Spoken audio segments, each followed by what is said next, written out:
جنات کے بارے میں دریافت فرمایا ہے تو جنات انسانوں کو تنگ کرتے ہیں۔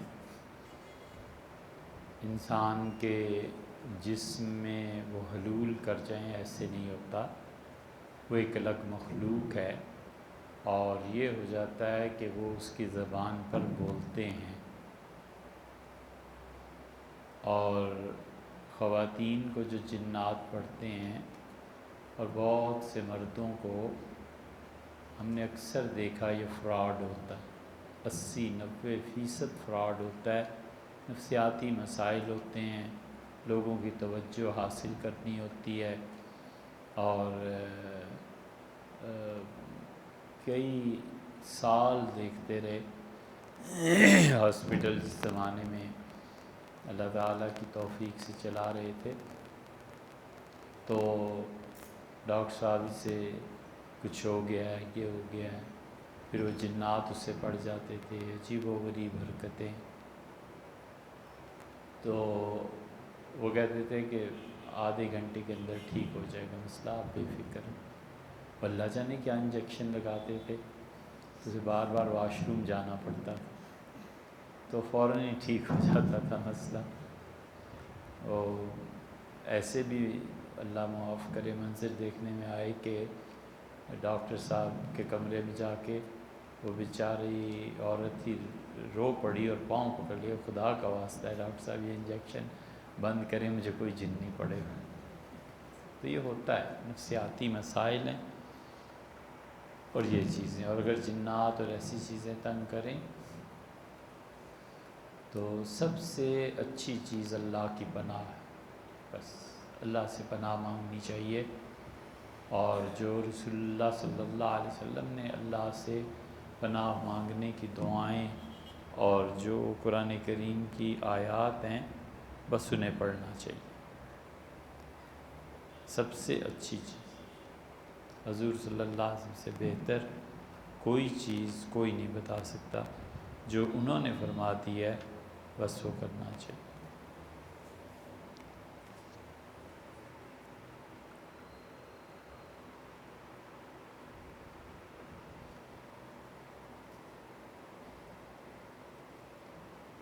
یہ کشف کیا ہے اور اس کی ضرورت کیوں پیش آتی ہے؟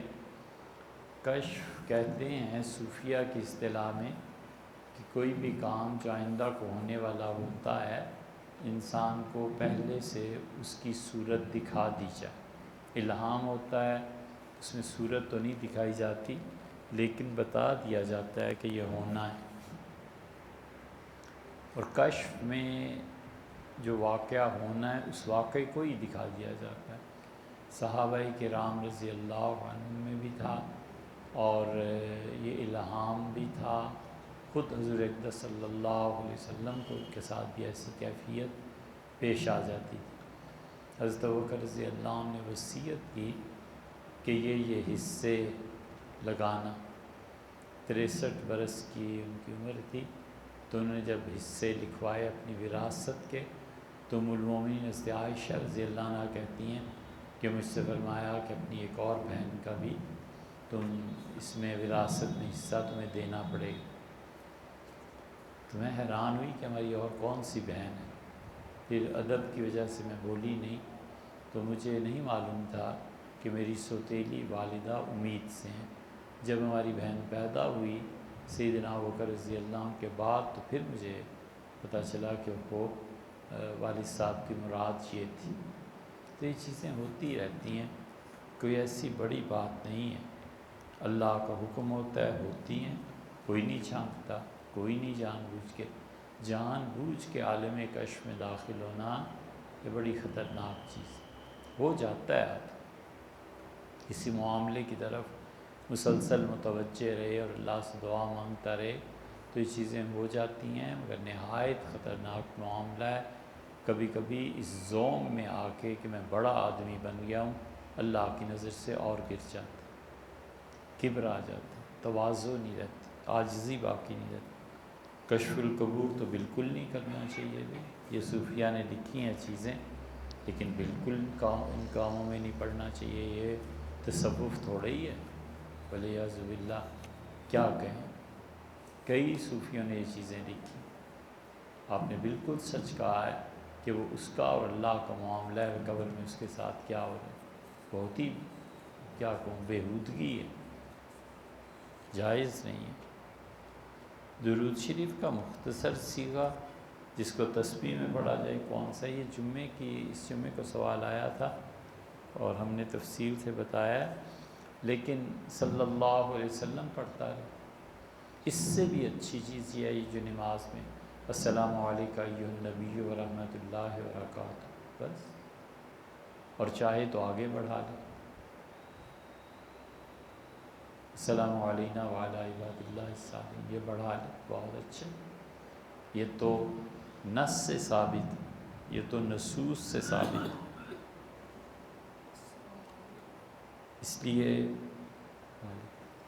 اس لیے جو سنت کے قریب تر چیز ہے اس میں رہنا چاہیے.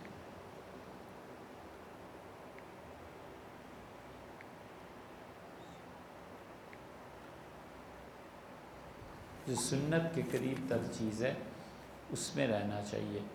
حضرت حسن رضی اللہ عنہ کو دعائے قنوت کے آخر پہ سکھایا. یہ دعائے قنوت جو ہے نا وطر، ہم اپنی پڑھیں یا وہ پڑھیں جو شافعی فقہاء اللہم اہدنی فیمن ہدیت پڑھتے ہیں. کوئی بھی دعائے قنوت پڑھیں اس کے آخر پہ حضور صلی اللہ علیہ وسلم پہ درود پڑھنا چاہیے. مثلا کسی کو دعائے قنوت یاد نہیں ہے تو کوئی اور دعا پڑھ مانگ لیتا ہے، ربنا آتنا فی الدنیا یا وغیرہ وغیرہ، لیکن بہتر یہ ہے کہ آخر پہ وہاں بھی درود شریف پڑھنا چاہیے.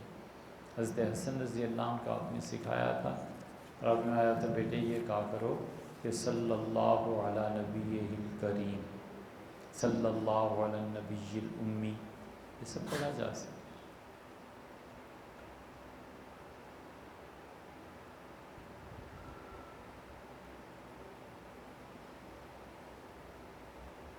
اللہ تعالیٰ کی کیا حکمت تھی کہ اس نے کہا ان قیدیوں کو مار دینا چاہیے تھا جو بدر میں آئے تھے. آپ نے تحریر فرمایا کہ بدر کے ان قیدیوں کا فدیہ لینے سے مسلمانوں کو نفع ہوا، ان کے بچوں نے پڑھ لیا پیسہ کا. یقیناً یہ چیزیں بہت منافع ہوئے. حضور صلی اللہ علیہ وسلم نے جو کچھ فرمایا اور سیدنا ابوبکر رضی اللہ عنہ نے اس کے اثرات بعد میں سامنے آئے، لیکن اللہ کے نزدیک قابل ترجیح یہی تھا کہ ان کو ختم کر دیا جائے. دوسری طرف آپ دیکھیں نا، پھر احد میں جا کے ابو سفیان رضی اللہ عنہ سے کیا ہوا. پھر خندق میں تو انہوں نے حد ہی کر دی. خندق سے پہلے ابو سفیان رضی اللہ عنہ نے یہودیوں سے معاہدہ کر لیا کہ ان کو ختم کرنا ہے، ہم باہر سے حملہ کریں گے اور جب یہ لڑ رہے ہوں گے تو تم نے مدینہ منورہ میں ان کے بچوں اور عورتوں کو قتل کر کے پھر انہیں قتل کرنا. اگر یہ خندق نہ کھودی جاتی اور یہ کافر آ جاتے کسی میدان میں تو چاہے صحابہ رضی اللہ عنہ کو فتح بھی ہو جاتی تو بھی پیچھے مدینہ منورہ میں گھروں کا کیا حال ہو. یہ سب چیزیں دوسرا پہلو دیکھیں تو یہ بھی تھا. اس لیے اللہ تعالیٰ نے اسے ترجیح دی تھی، مگر پھر جب ہو گیا تو ہو گیا.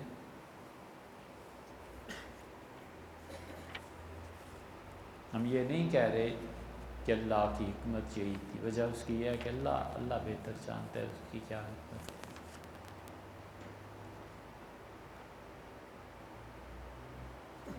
عید اور جنازہ ان دونوں نمازوں کی کوئی قضا نہیں ہے. یہ الگ بات ہے کہ اس دن بارش کی وجہ سے کسی وجہ سے عید نہ ہو سکے تو اگلے دن پڑھ لی جائے. بڑی عید جو ہے عید الاضحیٰ وہ 3 دن تک اور عید الفطر 1 دن تک پڑھی جا سکتی. دونوں رکعتیں چھوٹ جائیں تو سادی ویسے دوسری نمازیں ہوتی ہیں اس طرح کھڑا ہو اور 6 تکبیروں کا اضافہ کر لے. جب کھڑا ہو تو اللہ اکبر 3 مرتبہ کہے، یہ 3 تکبیریں ہو گئیں. اور دوسری رکعت میں رکوع میں جانے سے پہلے 3 تکبیریں کہے، اور جو چوتھی تکبیر رکوع میں جانے کے لیے ہے نا یہ واجب ہے. ویسے کسی نماز میں کوئی تکبیر واجب نہیں، لیکن عید کی نماز ایسی ہے جس میں رکوع میں جانے سے پہلے دوسری رکعت میں تکبیر کہنا واجب ہے، تو امام کے پیچھے جان بوجھ کے واجب چھوڑ دینا بری بات.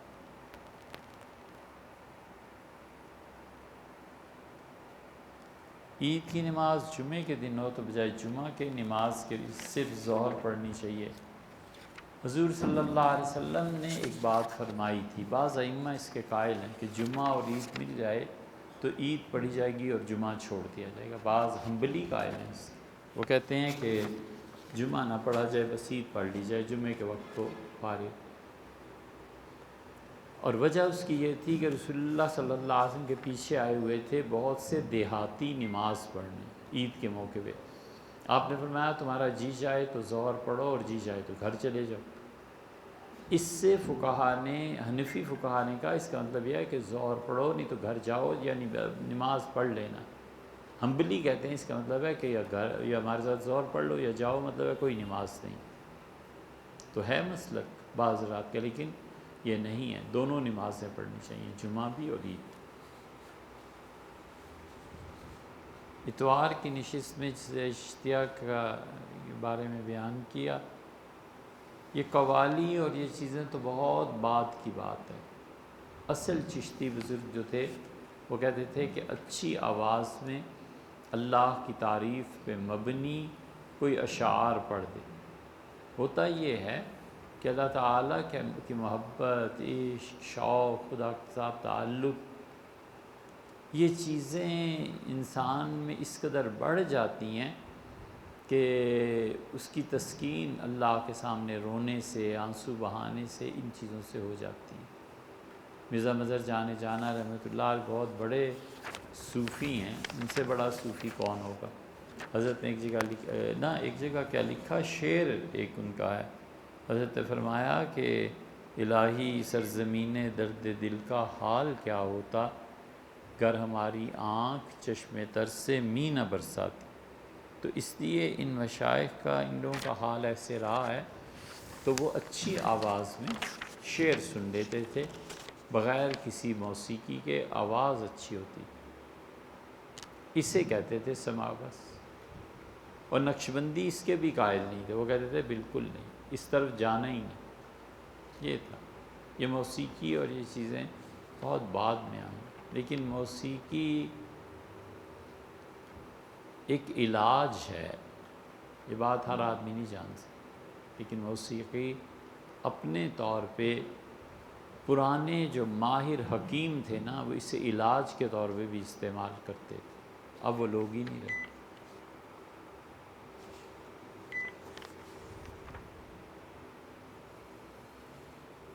السلام علیکم۔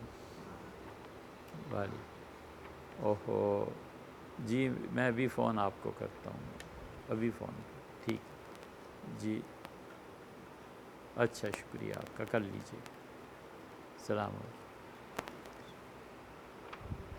کسی ملک میں غیر قانونی طریقے سے رہنے والے کو زکوٰۃ دے سکتے ہیں؟ اگر اس جرم میں گرفتار ہو گیا تو جرمانہ زکوٰۃ والی رقم سے دے کر چھڑایا جا سکتا ہے؟ بالکل ہو سکتا ہے بھائی، وہ غیر قانونی حرکت اور ہے، ویزا نہیں تھا، اسٹے کر لیا، گورنمنٹ نے پکڑ لیا، یہ حرکت اور ہے، لیکن اس کی رہائی کے لیے کوشش کرنا، اس میں زکوٰۃ دینا بہت نیکی کی بات، بہت زیادہ نیکی کی بات۔ فک و رقبت، اللہ نے فرمایا مال کو خرچ کرو گردنیں چھڑانے میں۔ اب وہ قانون کے مطابق اس نے چوری کی، قتل کیا، کچھ کیا، یقیناً اس نے گناہ کا کام کیا ہے، لیکن اسے قید سے نکالنا، جیل سے نکالنا، خاص طور پہ ہمارے ملک میں تو بہت ہی ثواب ہے، بہت بڑا کام۔ یہ نہیں ہے کہ وہ جیل سے آ کے پھر قتل کرنے لگے گا یا کچھ کرے گا، یہ سارے احتمالات، اور ٹھیک بھی ہو جائے یہ بھی ممکن، لیکن یہاں کا جیل کا نظام ہم اس بنیاد پہ کہہ رہے ہیں کہ یہ مزید مجرم بنا کر بھیجتا ہے۔ جو جرم سے نہیں بھی پتہ ہوتے نا، وہ سیکھ کے آتا ہے وہاں۔ ہم چونکہ جیل میں خود رہے ہیں تو ہم جیلوں کے حالات اچھی طرح جانتے ہیں کہ اندر کیا کیا ہوتا ہے۔ یہاں تو جتنی ہو سکے محنت کر کے، خاص طور پہ بچوں کو نکلوا لینا چاہیے، ورنہ ہمیشہ کے لیے مجرم بن جاتے، ولیعذ باللہ۔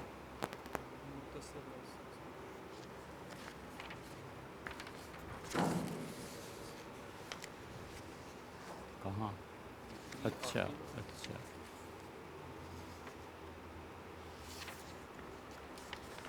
کوئی شخص لگاتار عمرے کرے، ایک مرتبہ بال منڈا دیے حج میں یا عمرے میں، دوبارہ عمرہ کیا، یا ایک آدمی عمرے کے سفر پہ گیا، مسلسل عمرے کر رہا ہے، تو وہ آخر پہ جب بال نہیں رہتے تو پھر شرط پوری کرنے کے لیے سر منڈوا لے، شرط پوری کرنے کے لیے سر پہ اس طرح پھروا لے بس۔ کوئی دم واجب، دم کس چیز کا واجبانہ ہے؟ دم واجبانہ حج میں یہ بہت بڑے مسائل میں سے، اس سے کوئی دم واجب نہیں آتا، بس شرط پوری کرنی ہے کہ سر پہ شیو کر لی، اس طرح پھروا لی۔ مدینہ منورہ یا مکہ مکرمہ میں جماعت نہ ملے تو مسافر قصر نماز ادا کرے یا پوری؟ مسافر قصر نماز ادا کرے گا کہ وہ اپنی انفرادی طور پہ پڑھ رہا ہے نا، لیکن ہوتا یہ ہے کہ حرمین شریفین میں عام طور پہ جماعت ہو جانے کے بعد بھی کافی دیر تک کوئی نہ کوئی جماعت کرا رہا ہوتا ہے، تو بہتر یہ ہے کہ اس کے ساتھ جماعت سے پڑھ لے۔ وہ مسافر ہے تو یہ بھی مسافر ہے، اکٹھے دو رکعتیں وہ اور دو یہ، اور اگر وہ مقیم ہے وہ 4 پڑھے گا تو اس 2 کو مسافر کو 4 اس کے پیچھے پڑھنی چاہیے۔ مسجد نبوی اور مسجد حرام کے لیے نماز کا کیا حکم ہے؟ فرض ہے بھائی، وہاں بھی نماز، یہاں بھی فرض ہے، وہاں بھی فرض ہے۔ میقات کی حدود میں مسافر کے کیا احکام؟ میقات کی حدود میں وہی احکام ہیں مسافر کے جو دنیا میں باقی جگہوں پہ ہوتے ہیں۔ نماز قصر کرے گا، ہمارے نزدیک قصر واجب ہے، ضروری ہے، یہ نہیں ہو سکتا کہ وہ پوری نماز، قربانی اس پہ واجب رہے گی نہیں، قربانی اس سے ساقط ہو جائے گی۔ وہ قربانی جو اپنے گھر میں کیا کرتا تھا، کیونکہ مسافر ہو گیا نا تو مسافر پہ قربانی نہیں۔ ایک آدمی یہاں سے کراچی جائے یا مکہ مکرمہ جائے، ہے وہ مسافر عید کے دنوں میں، تو اس پہ قربانی واجب نہیں ہوتی۔ نیکی کر کے وہ کرنا چاہے یا فون کر دے اپنے گھر والوں کو کہ بھئی اسلام آباد میں قربانی کر دینا، بہت اچھی بات ہے، بہت اچھی بات۔ حرمین شریفین میں قربانی کرنے سے افضل پاکستان میں قربانی کرنا ہے، بنگلہ دیش میں، بھارت میں، جہاں گوشت نہیں ملتا، غریب لوگ سال سال بھر انتظار کرتے ہیں بیچارے، تو ہمارے یہاں قربانی کرنا زیادہ افضل ہے۔ تو قربانی کی بات ہے۔ رہ گئی وہ جانور کا ذبح کرنا جو حج اور عمرہ دونوں کرنے کی صورت میں واجب آتا ہے، اس کا اس قربانی سے کوئی تعلق نہیں۔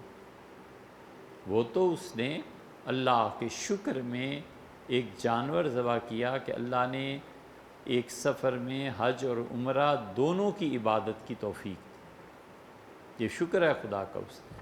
یا قران میں ہے کہ حج اور عمرہ دونوں کے لیے ایک ہی احرام میں اللہ نے توفیق بخشی، اللہ تعالیٰ نے مہربانی کی۔ اب وہ جو دم شکر ہے نا، شکر کے لیے جو خون بہایا جاتا ہے وہ کہیں جائز نہیں ہے، وہ حرم کی حدود میں ہی ہے، وہاں پہ ہی جائز ہے، وہیں کرنا چاہیے۔ میقات کی حدود، مسافر کے احکامات یہ ہیں۔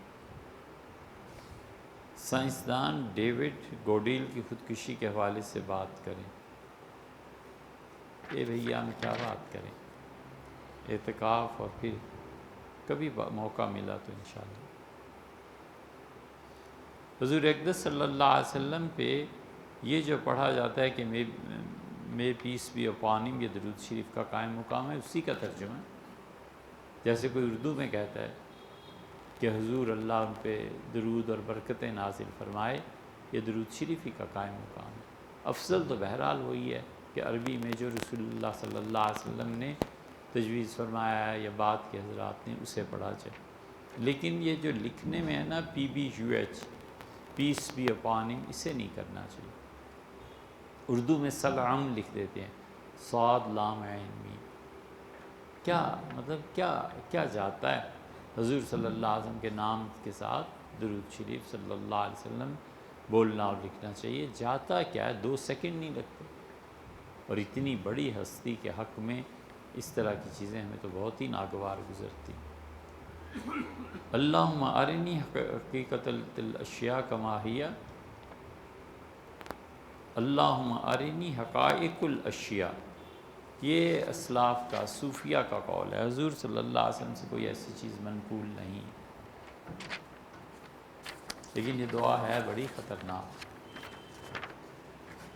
جینا دشوار ہو جاتا ہے۔ اگر یہ قبول ہو جائے نا تو آدمی زندہ نہیں رہتا، اسے اللہ اشیاء کو حقائق کی صورت میں دکھاتا ہے۔ جس آدمی پہ حرص کا غلبہ ہو جاتا ہے نا، وہ پھر اسے کتا دکھائی دیتا ہے، جس پہ جنس کا غلبہ ہو جاتا ہے اسے سور دکھائی دیتا ہے۔ تو سارا دن سڑکوں پہ جو نظر آتے ہیں نا تو آدمی خود پریشان، یا اللہ کروں کیا، مر جاؤں کیا کروں؟ تو جو دعا مانگی تھی اس کا کیا ہوا؟ اللہ نے چیزوں کے حقائق کو دکھا دیا کہ کیا ہے۔ بلڈنگ دیکھتا ہے اور کہتا ہے کہ ہو کیا ہو گیا، ختم ہو گئی وہ بلڈنگ، سال 6 مہینے میں سب ٹوٹ پھوٹ جاتا ہے۔ وہ بلڈنگ کی جو حقیقت ہونی تھی، وہ بلڈنگ آباد ہے، دادا باپ زندہ ہیں، وہ کہتا ہے گئے، جان نکل گئی بلڈنگ کی، یہ بلڈنگ ختم ہو جائے گی۔ معلوم ہوا 3 مہینے بعد دادا والد کسی کا انتقال ہو گیا، وراثت میں تقسیم ہو گئی بک کے۔ تو اسی لیے ارنا حقائق الاشیاء یہ کوئی چھوٹی چیز نہیں ہے۔ اس کا جواب تو ہم پہلے کہیں دے چکے بھئی، اردو تفاسیر کا مطالعہ کر کے بچوں کو سب سے اچھا یہ ہے کہ آپ بچوں کو وہ تفسیر سنائیں جو فرقہ واریت سے پاک ہو۔ بس یہ فرقوں کے چکر میں پڑیں، سب سے اچھی تفسیر۔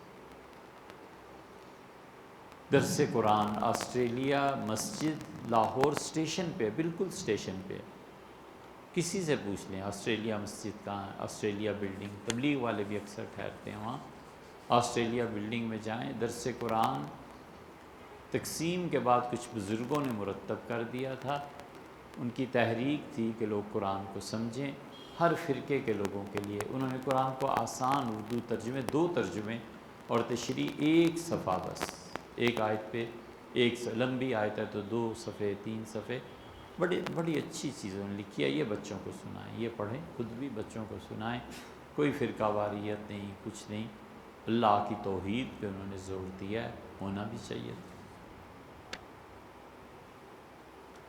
یہ بیعت کے بارے میں ابھی تو 2 دن ہوئے بات ہوئی ہے بھیا۔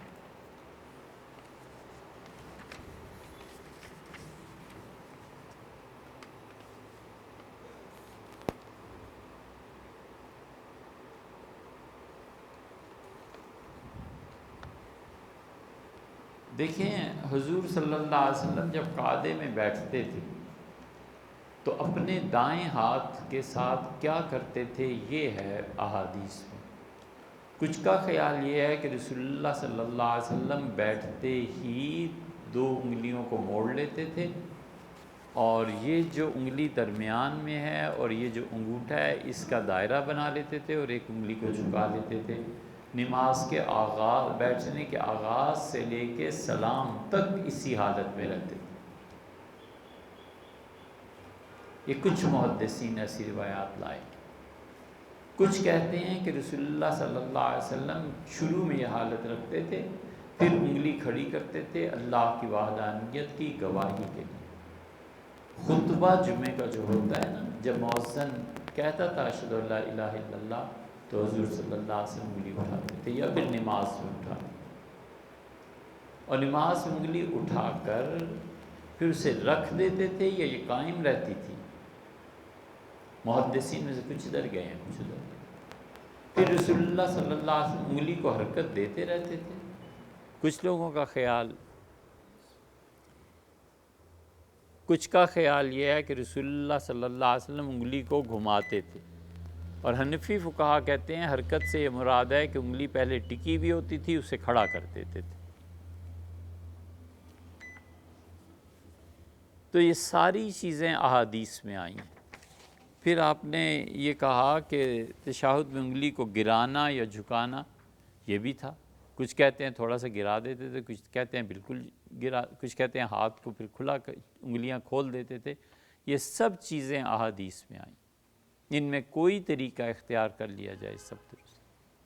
حنفیہ کے ہاں جو بہتر طریقہ ہے، حدیث پہ عمل کے مطابق ابتدا سے انتہا تک یہی چیز رکھی جائے، اور کچھ حنفیوں نے اس کو ترجیح دیا ہے کہ وہ کہتے ہیں اشہد ان لا الہ الا اللہ جب پڑھے تو اس وقت 2 انگلیوں کو بند کر لے، اور انگوٹھا اور جو یہ ہے درمیانی انگلی اس کا دائرہ بنا لے اور لا الہ پہ اٹھائے اور اللہ پہ اسے رکھ دے، کچھ کا خیال یہ۔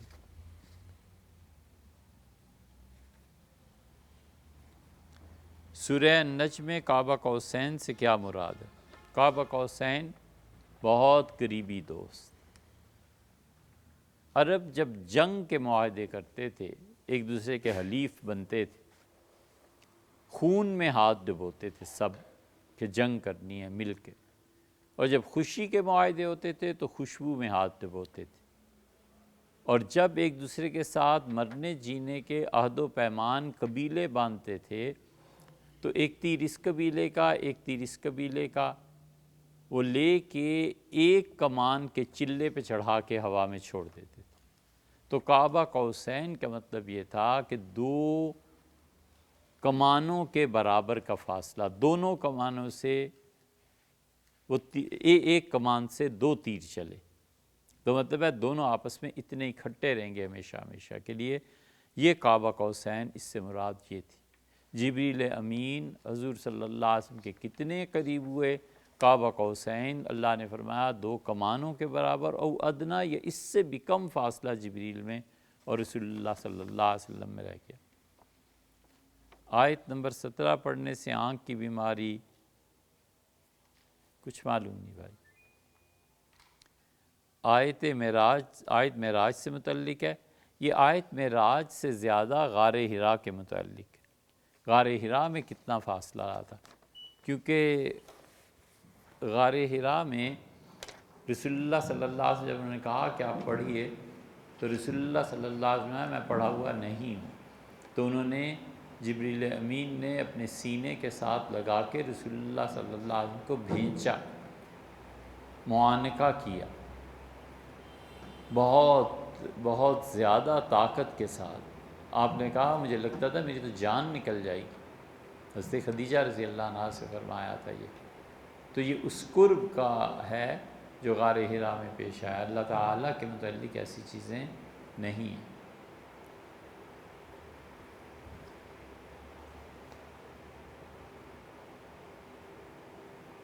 اولیاء کرام نے اسلام کی ترقی، ترویج اور لوگوں کو اسلام میں داخل کرنے اور ان کی اصلاح کی ہے، بالکل ٹھیک ہے، اس میں کوئی شبہ نہیں۔ لیکن کسی عرس میں مرد و عورت کا اکٹھا ہونا، یہ کون سی تصوف ہے؟ یہ حرام کام ہے بھائی۔ صوفیہ نے کب یہ کہا؟ کسی صوفی جو نمائندہ ہو، یا ایسے فراڈیے نہیں، ابن عربی ہیں، غزالی ہیں، شاہ ولی اللہ ہیں، حضرت مجدد ہیں، یہ سب لوگ صوفیہ کے نمائندے سمجھے جاتے ہیں نا، ان کی بات کریں، ان میں سے کسی نے نہیں کہا۔ تو ہر اہل غیرے کی بات پہ ہم کیوں جواب دیں، اور ہم کیوں کہیں کہ یہ تصوف ہے؟ دھمال ڈالنا جان بوجھ کے، یہ عورتوں کا معاملہ، یہ سب خرافات ہیں، انہوں نے کوئی ایسی تعلیم نہیں۔ حضرت شاہ عبدالعزیز صاحب رحمۃ اللہ نے لکھا ہے، حضرت نے فرمایا کہ دلی میں ایک قبر تھی، لوگ بہت اس پہ ایسے خرافات اور عرس اور یہ چیزیں کرتے تھے۔ میں ایک دن وہاں سے گزرا تو قریب ایک درخت تھا، اس کے نیچے ایک بوڑھا آدمی بیٹھا اللہ کو یاد کر رہا تھا، تو مجھے اس سے بڑا انس محسوس ہوا۔ میں نے کہا ہوں گے کوئی بزرگ، چلو سلام کر لیں۔ تو میں گیا تو میں نے کہا حضرت آپ کون ہیں؟ سلام کے بعد پوچھا تو انہوں نے کہا وہ جو قبر ہے نا وہی میں ہوں۔ میں نے کہا آپ وہ ہیں؟ کہنے لگے ہاں میری روح یہاں آ گئی۔ کہ وہاں کیا ہے؟ ان کا وہ جو کچھ کر رہے ہیں ان سے پوچھو وہاں کیا ہے، میں تو ان سے تنگ آ کے یہاں آ جاتا ہوں، عرس کے میرے دن یہیں گزرتے ہیں۔ تو اس لیے یہ کس نے کہا ہے؟ تصوف کا اس سے کیا تعلق؟ بزرگوں کے نام پر نذرانے اکٹھے کرنا، گدیوں پر قبضے کرنا، یہ شرک کی حرکتیں، سجدے کرنا، اس کی روک تھام کیسے ممکن ہے؟ تمام مسائل کا ایک ہی حل، بستر اٹھاؤ اور رائے منچو۔ وہ حکیم صاحب مہر لگایا کرتے تھے نا، معروم نے مثنوی میں لکھا ہے کہ بابا جی کی عمر کو 80 سال ہو گئی، ایک دن لاٹھی ٹیکتے ہوئے پہنچے حکیم صاحب کو کہا کہ حکیم صاحب نظر بڑی کمزور ہو گئی، یقین مانے قریب کی چیز بھی نظر نہیں آتی۔ انہوں نے کہا حضرت عمر شریف 80 تک پہنچ گئی، اب اس عمر میں یہی ہوتا ہے۔ کہنے لگا حکیم صاحب رکھ کے کوئی چیز بھول جاتا ہوں کہ کہاں رکھی تھی۔ اس کا حضرت اس عمر میں حافظے پہ بھی اثر پڑتا ہے۔ ان کا کیا فرمایا حکیم صاحب؟ سنائی نہیں دیا۔ انہوں نے کہا اس عمر میں حافظے پہ اثر پڑتا ہے، اچھا اچھا اچھا۔ اور حکیم صاحب کھانے کا بھی بڑا مسئلہ ہے، زیادہ کھا لوں تو یہ اور کم کھاؤں تو یہ۔ اس کا جی ہاں معدہ بھی ساتھ چھوڑ دیتا ہے، بڑھاپا ایسی مصیبت۔ حکیم صاحب کوئی دوائی؟ ان کا حضرت اب بڑھاپا جو قدرتی طور پہ آتا ہے اس کی کیا دوائی ہو؟ انہیں بڑا غصہ ہے، اس نے کہا جی تم حکیم ہو، یہ کیا بڑھاپا لگا رکھا ہے، ہر بات پہ بڑھاپا، ہر بات پہ بڑھاپا۔ اور کوئی چیز پڑی تھی پاس، دے ماری۔ حکیم صاحب کھڑے ہو گئے اور ان کا حضرت اللہ نے بچایا، لیکن حقیقت میں یہ بھی بڑھاپا ہے۔ تو اس لیے بھائی ہمارے نزدیک ہر مسئلے کا حل تعلیم، شعور ہے، لوگوں کو سکھانا ہے۔ جو قوم کے رہنما ہوتے ہیں وہ جو کام کرتا ہے نا وہ پوری قوم کی رہنمائی ہوتی ہے۔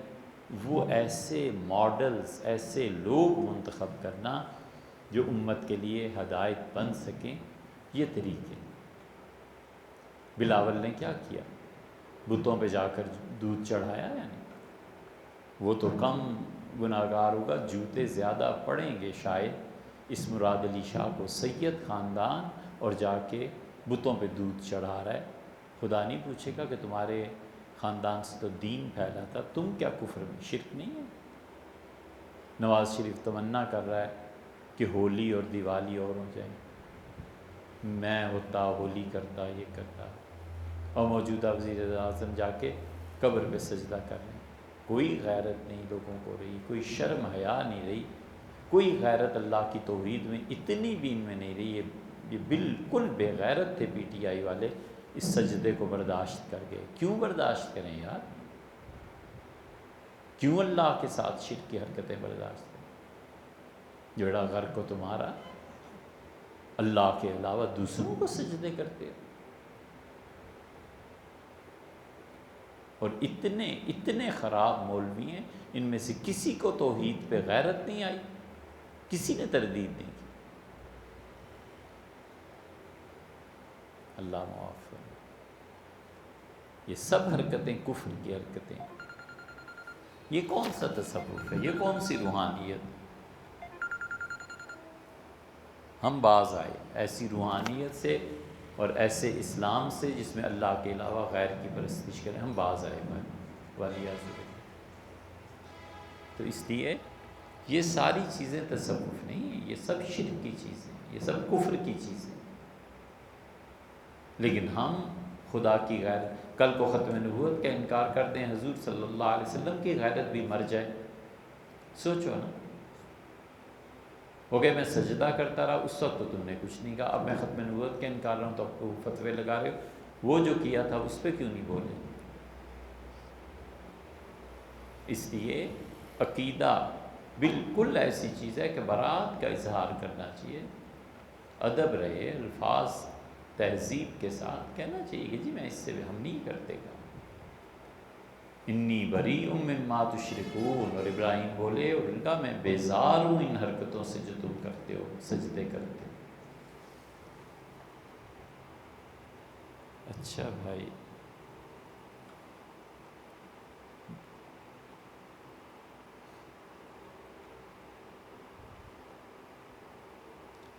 دیوبندی سیٹ اپ کے بعد بنوری ہیں، بنوری ٹاؤن کی کیوں ضرورت پیش آئی؟ اللہ جانے، وہ دیوبندی مکتبہ فکر کا ایک مدرسہ ہے، دارالعلوم کراچی کی کیوں ضرورت پیش ہے؟ وہ بھی دیوبندی مکتبہ فکر کے مدارس۔ اکابرین ایک پلیٹ فارم پر جمع نہیں ہو سکتے جب تک یہ دولت کی تقسیم اور پیٹ باقی ہے نا، تب تک تو ہوتا نہیں، اس کے بعد شاید اللہ کرے۔ بریلوی سیٹ اپ ہے، اس سے مسلمان قوم فرقوں میں نہیں بٹ گئی۔ اپنے لیے ہدایت مانگتا رہے یار، کہ اللہ ہمیں ہدایت پر رکھے، جو طریقہ جو چیز اللہ کو پسند ہے اللہ اس پہ رکھے، جو عقیدہ اللہ کا ہے نا وہی ہمارا عقیدہ ہے بس۔ ان فرقہ واریت ان چیزوں میں نہیں پڑنا چاہیے۔ زندگی میں اگر زیادہ سلامتی چاہیے تو اللہ سے کوئی 40 ایک دن مانگے کہ اللہ کوئی ایسا بندہ دے دے جو تیرے تک پہنچا دے، کیونکہ اللہ کی عادت یہی ہے کہ وہ اسباب کے ساتھ کام کرتا ہے۔ اللہ چاہے تو ڈائریکٹ بچوں کو اوپر سے بھیجنا شروع کر دے، عادت یہی ہے کہ ماں باپ سے اولاد ہوتی، تو اللہ سے مانگے کہ اللہ کو، اور جو بندہ پھر مل جائے نا ٹک جائے، بس اس سے بات کرتا رہے کہ اللہ ہدایت دے۔ دفن کے بعد کیا ہوتا ہے اور کب تک؟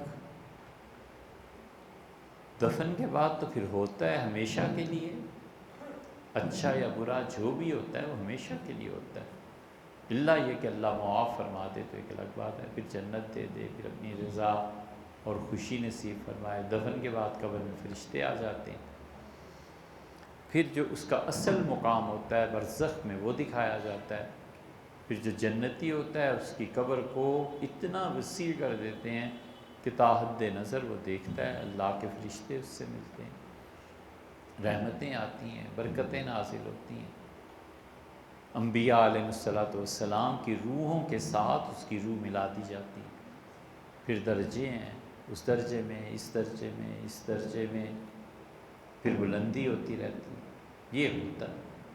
اللہ تعالیٰ نصیب فرمائے۔ ابن قیم رحمۃ اللہ نے وفات سے کچھ عرصہ پہلے خواب دیکھا، لکھا ہے خود انہوں نے کہ میں نے اپنے شیخ کو دیکھا تو انہوں نے فرمایا میں جنت کے فلاں مقام پر فائز ہوں اور تم مجھ سے آگے چلے جاؤ گے، کہ یہاں بتایا گیا ہے مجھے کہ تمہارا مقام مجھ سے بھی بلند ہے۔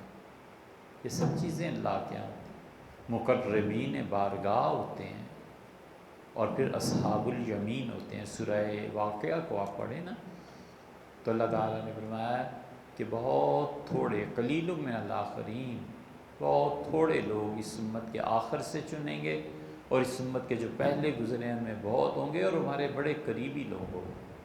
اللہ سے ہمیشہ دعا مانگنی چاہیے کہ اللہ مجھے مقربین میں سے کر دے۔ اور پھر اللہ نے کہا اصحاب الیمین ثلۃ من الاولین ثلۃ من الآخرین، اور ہمارے دائیں ہاتھ والے، اور دائیں ہاتھ والے بہت سے پچھلوں میں اور بہت سے اگلوں میں، یہ سب کیٹیگریز اللہ نے بیان۔ پینٹنگ میں اگر شکل بنی ہو تو حرام ہے، پینٹنگ میں اتنی واضح بڑی تصویر ہو تو پھر چھوٹی چھوٹی تصویریں ہیں، جیسے مکھی کے لیے مصور ایک چیز کر دیتا ہے، جیسے چونٹی کے لیے کوئی چیز بنا دیتا ہے، ایسی چیزیں حرام کے درجے میں نہیں آتی۔ یعنی آدمی کھڑا ہو زمین پہ کپڑا یا کوئی چیزیں نہیں پہچان پاتا کہ یہ کیا چیزیں، غور کرنے سے سمجھ میں آتی ہے، تو ان میں کچھ نہیں ہے ایسا۔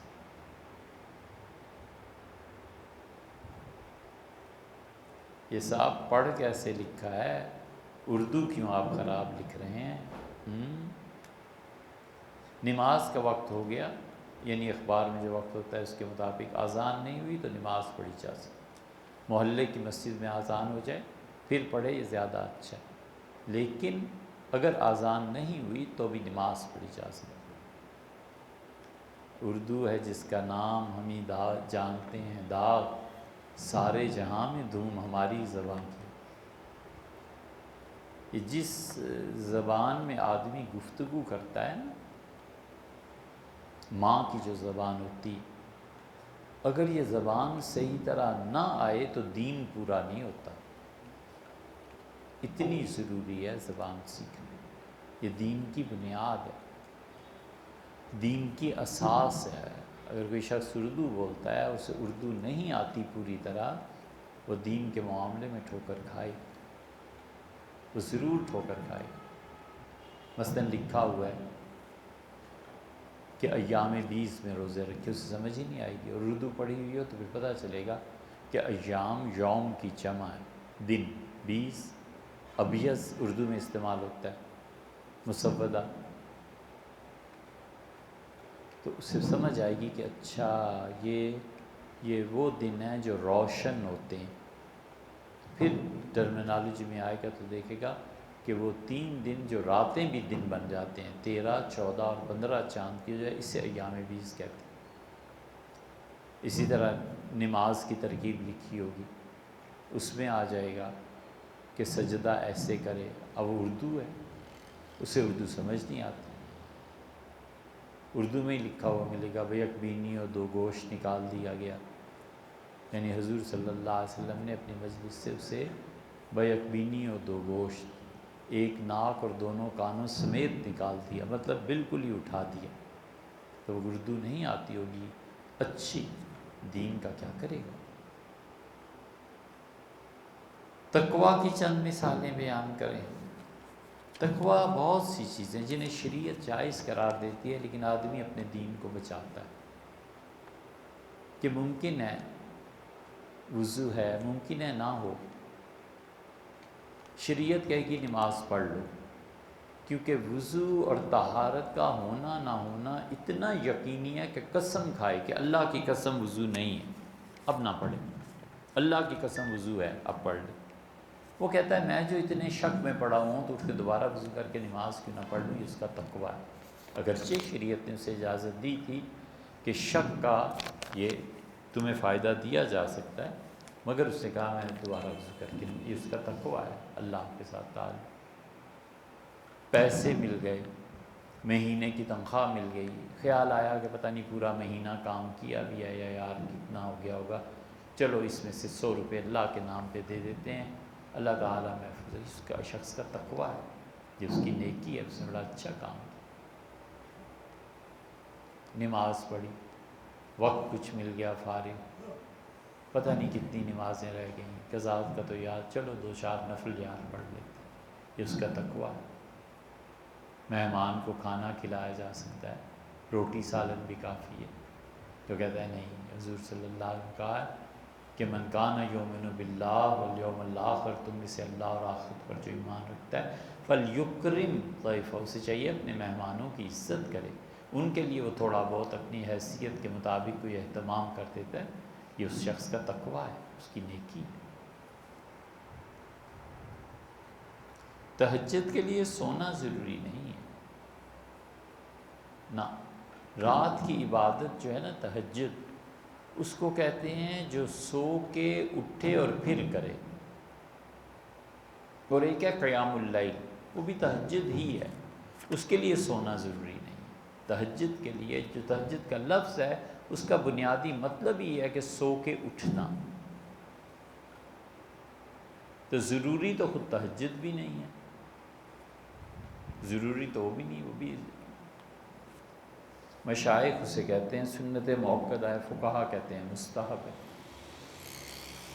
لیکن قیام اللیل، مثلا رات گئے تک کوئی آدمی کام کرتا رہا، اب اس سے کہا سونے سے پہلے کچھ رکعتیں پڑھ لوں، تو یہ تہجد نہ ہوئی، قیام اللیل، اور فرق کوئی نہیں، اس پہ بھی ثواب ہے، اس پہ بھی ثواب ہے۔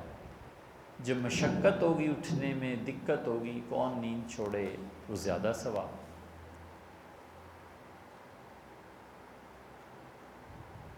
پاکی اور ناپاکی میں شک کا کوئی مقام نہیں، بنیادی طور پہ آدمی پاک ہے، وضو ایک مرتبہ کر لیا، کوئی چیز پیش ایسی نہیں آئی شک میں، کوئی شک کی گنجائش نہیں وضو سے، جب تک کہ اللہ کی قسم نہ کھائے کہ میرا وضو نہیں رہا، وضو سے شک کی کوئی حیثیت۔ نسب میں شک کو تسلیم کرتی ہے شریعت، کسی نے عورت نے کہا میں ان دونوں کو دودھ پلایا ہے، دودھ شریک بہن بھائی ہیں، اب نکاح اور رشتہ، احتیاط تقاضا کرتا ہے رشتہ کہ احتیاط کی جائے، پاکی ناپاکی میں کچھ نہیں، وہ جو ہے سو یقینی ہے، شک کی کوئی گنجائش ہی نہیں ہے اس میں۔ اعتکاف میں بالکل جناب ناخن کاٹ کے، ممنوع وقت میں نماز نہیں پڑھنی چاہیے، جو بھی شریعت نے ممنوع وقت رکھے ہیں عصر کے بعد ہے، نفل نہیں پڑھے جا سکتے، فجر جب صبح صادق ہو جائے، سحری ہو گئی، اب اس سے لے کے اشراق کی نماز، طلوع آفتاب اور پھر 20 منٹ اس کے بعد، اس سارے عرصے میں نہیں نفل پڑھے جاتے۔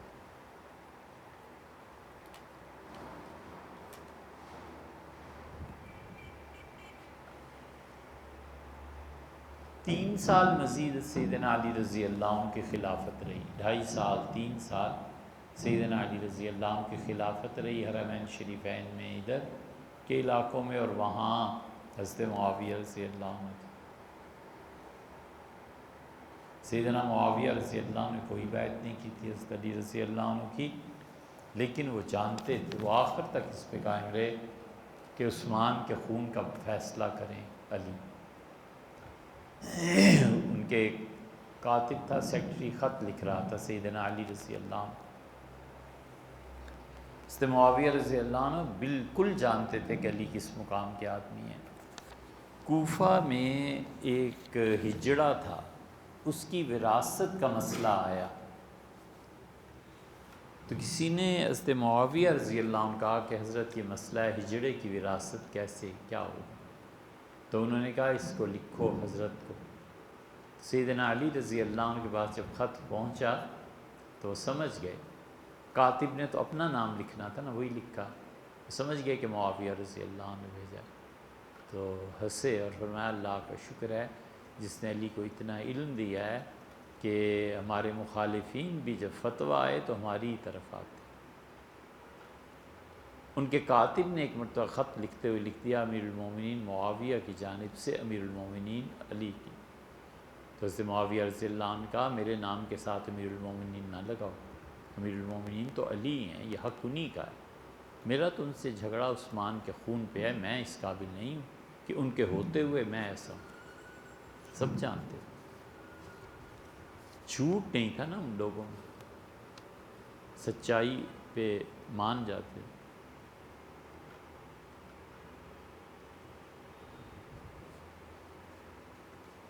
اعتراضات ایک تو ہوتے ہیں جو اجتماعی طور پہ معاشرے میں پائے جاتے ہیں، ضرور کرنے چاہیے، بالکل معاف نہیں کرنا چاہیے، نکیر کرنی چاہیے۔ پولیس والا رشوت لے رہا ہے، کیوں نہیں بولتے لوگ کہ یہ کیا کر رہے ہو؟ 2 آدمی مارکیٹ میں کہتا ہے صاحب یہاں پارک نہیں کرتے، دوسرا کہتا ہے میری مرضی۔ وہ جو کہتا ہے نا کہ پارک نہیں کرنی چاہیے تھی صاحب، آپ کو اس کی حمایت کرنی چاہیے۔ ہم نے نہی عن المنکر اور برائیوں پہ نکیر بالکل چھوڑ دیے، جس حد تک ممکن ہو سکے حق کا ساتھ دینا چاہیے، اس لیے کہ وہ جو گاڑی اس نے غلط پارک کر دی ہے اس کو 10 آدمی مل کے جب کہیں گے نا تو کچھ تو شرم آئے گی، کچھ تو طبیعت پہ بوجھ پڑے گا کہ یار آئندہ حرکت نہیں کرنی، لوگ ناراض، لوگ برا کہتے ہیں، لوگ بولتے ہیں۔ ایک آدمی کہتا ہے کہ صاحب آپ اندر ٹیلی فون پہ مصروف ہیں، چائے پی رہے ہیں اور باہر 100 آدمی کھڑے ہیں اور آپ کو فرصت ہی نہیں ہے ٹی وی پہ میچ دیکھنے کی اور ڈرامے، باقی سارے چپ لائن میں۔ 2-4 آدمیوں کو بولنا چاہیے کہ جی یہ سچ کہتا ہے، ہم سب کھڑے ہیں، کہ نوکر ہیں تمہارے، کیا کر رہے ہو؟ یہ نکیر کرنا، منکر پہ، غلط کام پہ ٹوکنا، اعتراض کرنا، بولنا بالکل ٹھیک ہونا چاہیے۔ یہی وہ چیز ہے کہ حکمران جو مرضی کریں، یہ سیاستدان، یہ ان پڑھ اور جاہل جو مرضی کریں، کوئی بولتے ہی نہیں، کوئی کچھ کہتے ہی نہیں۔ حق کا ساتھ دینا چاہیے۔ اور ایک ہے ذاتی چیزیں، کسی کی کوئی ذاتی فعل اگر حق بنتا ہو تو نرمی سے سمجھا دے۔ باپ کا حق بنتا ہے اپنے بیٹوں کو، اپنے بچوں کو نصیحت، شیخ کا حق بنتا ہے اپنے مریدوں کو، بڑے کا حق بنتا ہے چھوٹے کو سمجھا دے، اور نہ ہو اور فساد کا خطرہ ہو تو چپ رہے کہ میرا کوئی مطلب ہی نہیں، کوئی کنسرن ہی نہیں ہے، اس سے مجھے کیا ضرورت ہے خام خواہ کچھ کہنے کی۔ اور اگر پتہ ہو کہ فساد نہیں بچے گا، نرمی سے سمجھا دینا چاہیے کہ بھی یہ کام ایسے نہیں، ایسے کر لیا جائے، اس طرح نہیں، اس طرح کر لیا۔ ذاتی چیزوں پہ جو اعتراض ہے نا، یہ بالآخر فتنوں کا موجب بن جاتا ہے۔ اس رنگ کے کپڑے کیوں پہنے، یہ پیسے اتنے تھے، یہ فضول خرچی کیوں ہو رہی ہے، ان کا گھر ہے، ان کا اپنا معاملہ ہے، ان چیزوں سے بچنا چاہیے۔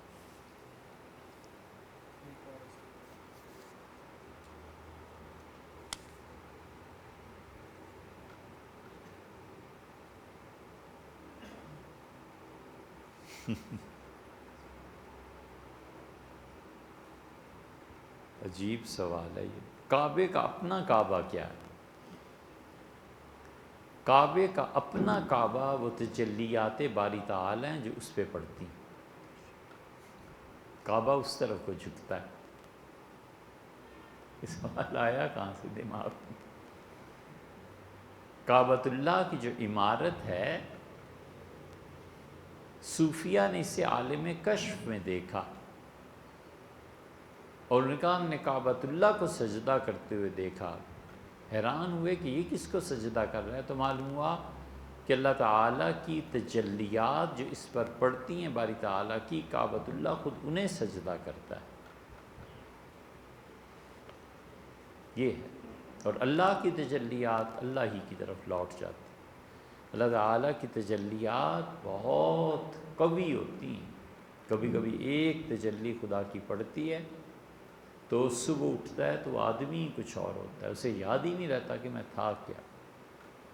صبح تجلی پڑتی ہے ایک اور شام تک فنا ہو جاتا ہے. شام کیا 1 منٹ میں فنا کر دے. شدید غصہ، اللہ کی ایک تجلی پڑی، علم کی، برداشت کی، معاف کرنے کی، اسے خود یاد نہیں رہتا کہ غصہ ہوتا کیا ہے. کوئی اور یاد دلائے تو دلائے. اس لیے بعض اوقات مراقبات جو صوفیہ کے ہیں نا، ان میں تجلیات باری تعالیٰ انسان کے نفس پر پڑتی ہیں، نفس بالپاک ہوتی. تو اس سے کعبے کا کعبہ وہ تجلیات. کائنات کی تمام اشیاء اللہ تعالیٰ کی تسبیح بیان کرتی ہیں اور سجدہ بھی کرتی ہیں. ان کا کوئی خاص قبلہ ہے. ہر چیز اللہ کے سامنے سجدہ بھی کرتی ہے. وَإِن مِّن شَيْءٍ إِلَّا يُسَبِّحُ بِحَمْدِهِ. اور لوگوں، اس کائنات کی کوئی چیز ایسی نہیں جو تسبیح میں حمد ملا کر میری تعریف نہ کرتی. تسبیح میں حمد ملانا یعنی تسبیح اور حمد کے جملے اکٹھے کر دینا. سبحان اللہ تسبیح ہو گئی، وَبِحَمْدِهِ یہ اللہ کی حمد ہو گئی. سبحان اللہ وَبِحَمْدِهِ یہ دونوں جملے ملے تو اللہ کی تسبیح اور تحمید ہو گئی. وَلَٰكِن لَّا تَفْقَهُونَ تَسْبِيحَهُمْ. تمہیں ان کی تسبیح کی سمجھ نہیں آئے گی یہ جو کچھ کرتے.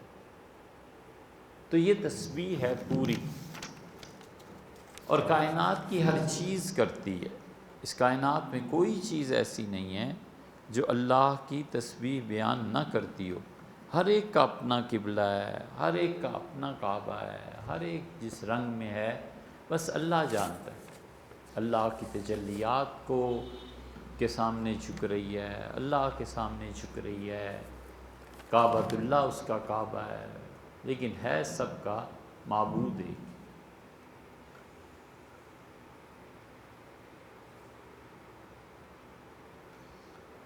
کیا حکمت تھی کہ حضرت یوسف علیہ السلام نے حکومت ملنے کے بعد گھر والوں سے رابطہ نہیں کیا، جبکہ انہوں نے اپنے بھائیوں کو ملنے پر پہچان لیا تھا؟ اجازت ہی نہیں اللہ تعالیٰ کی طرف سے ملی تھی. اللہ نے بہت بعد میں اجازت دی ہے.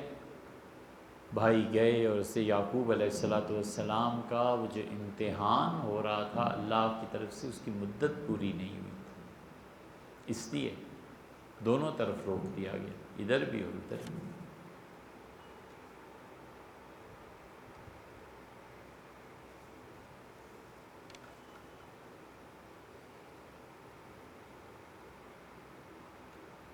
ایسے نہیں ہوتا.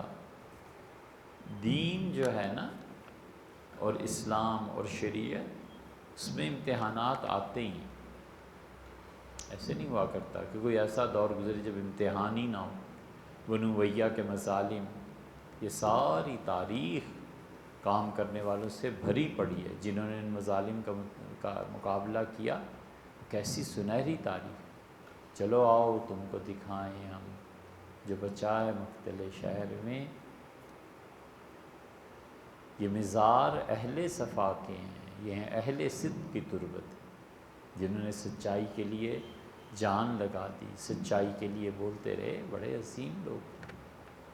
تو اس لیے ایسا دور آئے، عمومی سطح پہ تو آیا ہے کہ جیسے عباسیوں کے دور میں عمومی طور پر امن تھا، عدل تھا. خلفائے راشدین کے دور میں رضی اللہ عنہم عمومی طور پر پبلک میں عدل انصاف کی چیزیں قائم تھیں. یہ سیاسی پھاڑ پچھاڑ ہوتے رہے، وہ بھی خاص طور پہ آخری دونوں خلفاء رضی اللہ عنہ کے دور.